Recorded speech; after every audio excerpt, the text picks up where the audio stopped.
Take a look at what you have in your hands, or at the shoes you are wearing. Chances are it has been transported by ships before reaching you. Today, an estimated 90% of all the world's goods are transported by sea. Ocean shipping has been my passion for as long as I can remember. The love for cargo ship has been passed down to me by my father right from an early age. When all my friends were out playing football, my siblings and I were spending our weekend in the port. And I always knew that when I grow up, I'll be taking care of ships, crew members, and shipping food from around the world to the West African market. The size of ships, the diversity of crew members, and the complexity of port operation have always fascinated me right from an early age.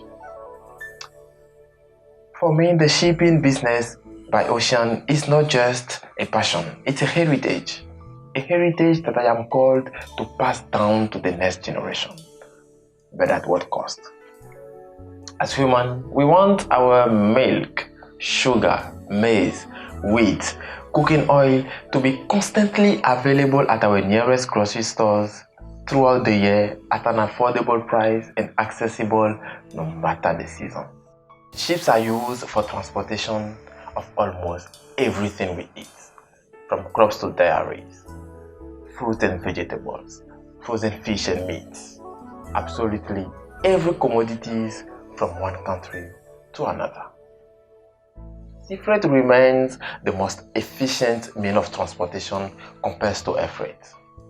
Flights emit 500 grams of carbon dioxide per metric tons of cargo per kilometer of transportation, whereas ships emit only between 10 to 40 grams of carbon dioxide per kilometer. But let's go beyond the sea blindness and take a look at the shipping business. During the last decade, Dr. James Corbett, a professor of marine policy at the University of Delaware, conducted a study and concluded that 15 of the world's largest container ships produce as much sulfur pollution as all the cars in the world. The reason is that ships use bunker fuel. Well, many describe bunker fuel as the scrapping bottom of barrels of refineries. A ship main engine is a massive structure with an average height of about 3 to 4 story buildings. That's 45 feet. And it weighs up to 500 giant African elephants. That's 2,500 tons.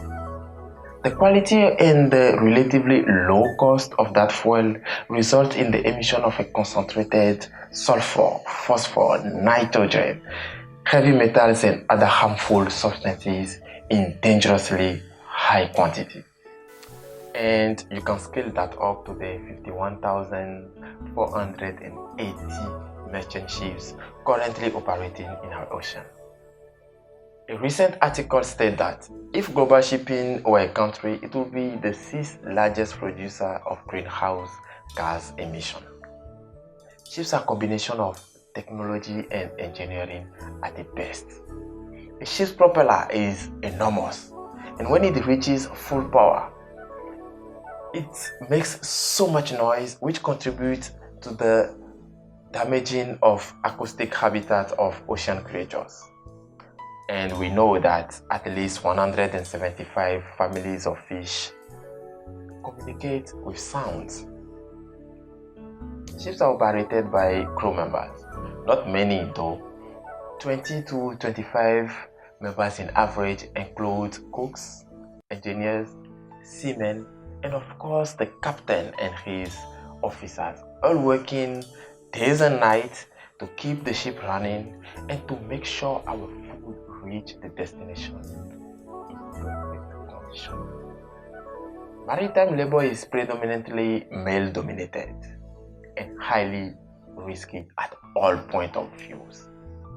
While working on ships and making sure our food are being handled with care, crew members experience a lot of metal breakdown and are always at risk of being taken hostage or even killed when the ship is crossing a maritime piracy zone.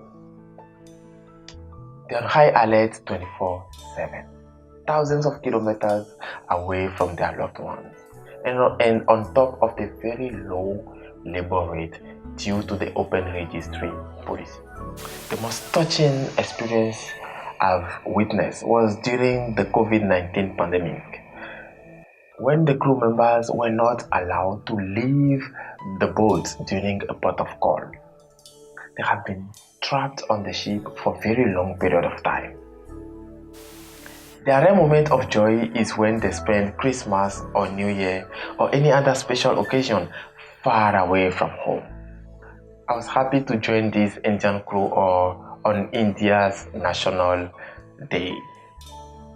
In the food shipping business, we have to start including natural capital and social capital to the financial capital for a sustainable food system. It's important to shift the food economy from profit-centric to people-centric and planet-centric. We are eating at the expense of this planet we all call home. The ocean covers 3/4 of the surface of our planet, and our survival depends on it. The world is going through a series of unprecedented crises, amplifying hunger across the world. We are currently facing an alarming food security crisis, and it's imperative to include food in all the discussions happening to solve the world crisis. That is why I'm thankful for TED Conference for enabling us with a global platform to grassroots voices and help make real change in our society. Because I believe not only in the power of ideas worth sharing, but also in the potential of ideas worth doing. In Benin we say, no bakboa. Whoever has not exhausted his food reserve will always have something to eat. We need to protect the ocean and its resources at all costs. Our survival and the survival of the next generation depends on it. For thousands of years, we have used ships to trade food around the world. The 2021 Suez Canal obstruction by just one cargo ship proves that any disruption in ocean transportation can have serious impact on food distribution and on the entire world's economy. It's of paramount importance to care for crew members' well-being and safety. It takes thousands of hands and technology and reliable transport network for our food to reach our plates. So the next time you sit in front of your plate, please take a moment and ask yourself, how much did this food cost the planet? Ladies and gentlemen, my name is Adam, and my goal is to pass down a more sustainable and eco-friendly food system to my children. Thank you.